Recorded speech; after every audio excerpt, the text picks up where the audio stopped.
কাগজপত্র 5 দিন আগে জমা দিতে হয়। তারা পরীক্ষা করে দেখেন ওনার আদালতের পারমিশন আছে কিনা। অথচ বেনজির দুর্নীতি দমন কমিশনের অভিযুক্ত আসামি, কিভাবে অভিযুক্ত আসামি 100 কোটি টাকা ব্যাংক থেকে গ্রহণ করে পালিয়ে গেল। তিনি তো নিশ্চয়ই ভিআইপি লাউঞ্জ দিয়ে গিয়েছেন, অথবা এয়ারপোর্টে সিসি ক্যামেরা আছে, সেখানে পুলিশ ইনভেস্টিগেশনের আছে, তারাও জানেন। তাহলে সেভাবে কিভাবে যান? আর ডক্টর ইউনূসকে তাকে দেখাতে হয় কাগজ আদালতের পারমিশন আছে কিনা। যাই হোক, আমরা এটা প্রত্যাহার করার জন্য, কারেকশন করার জন্য আদালতে হাইকোর্টে এটা প্রেয়ার দিলাম। তখন হাইকোর্ট বলল যে এটা রুলের সাথে হিয়ারিং হবে। তখন আমরা রুলের জবাব দিলাম। জবাব দেওয়ার পরে 18-3 তারিখে হিয়ারিং হলো, জাজমেন্টের জন্য না, 14-3 তারিখে হিয়ারিং হলো, 18-3 তারিখে জাজমেন্ট দেওয়ার ডেট ঠিক করা হলো। জাজমেন্ট দিলেন না।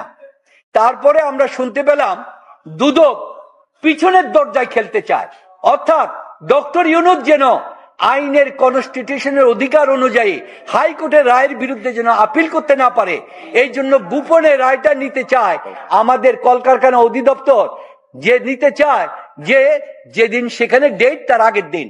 গত ডেটে আমি পার্সোনালি 27 নম্বর মাননীয় বিচারক সাহেবের সাথে দেখা করলাম। দেখা করে বললাম, আমরা শুনতে পাচ্ছি এই ব্যাপার, আপনি রায় তো দিবেন, কিন্তু আমরা যেন আমাদের আইনগত অধিকারটা ডক্টর ইউনূস যেন প্রয়োগ করতে পারে, তার জন্য একটা পর্যাপ্ত সময় রাখবেন। সেই কথাটা বলার পরে তিনি আমাদের সাথে এগ্রি করলেন। আজকে আগামীকালকে ডেট, কালকে পর্যন্ত আমাদের পক্ষের থেকে খোঁজ নেওয়া হয়েছে, বলছে জাজমেন্ট রেডি হয় নাই।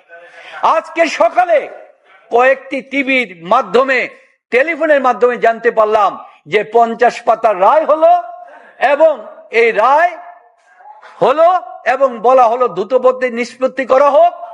আপনাদের কাছেও হয়তো কপি আছে।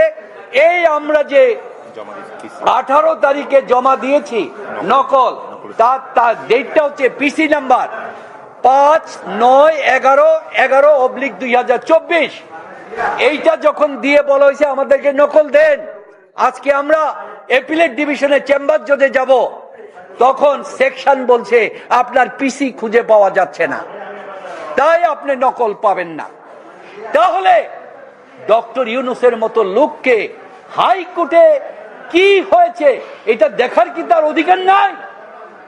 এটার মধ্যে যদি অন্যায় থাকে তার বিরুদ্ধে কি চ্যালেঞ্জ করার অধিকার তার নাই? কিন্তু এই অধিকার থেকে তিনি বঞ্চিত হচ্ছেন। সুতরাং এইটা বড় অন্যায়। আজকে আইনের কাছে বাংলাদেশে অসহায় হয়ে গেল। সারা বিশ্ববাসী জানবে যে ডক্টর ইউনূসের জন্য বাংলাদেশের আইন ভিন্নভাবে পরিচালিত হচ্ছে। এই হলো অবস্থা। আজকের রায় হলো, রায়ের কপি আমাদের এখনো দেওয়া হয় নাই। এই যে পিসি আপনাদের মাধ্যমে জানা হলো, সেকশন বলে আমাদের পিসি খুঁজে পায় না, তাই আমাদের রায় দেওয়া হবে না। বললো 5টার পরে আসবেন, যদি খুঁজে পাবেন, ইন দ্য মিন টাইম, নাহলে পাবেন না। In the meantime chamber 12টার সময় এই সমস্ত কিছু হয়ে যাবে, সেখানেও আমাদের যাওয়ার কোনো অধিকার সুযোগ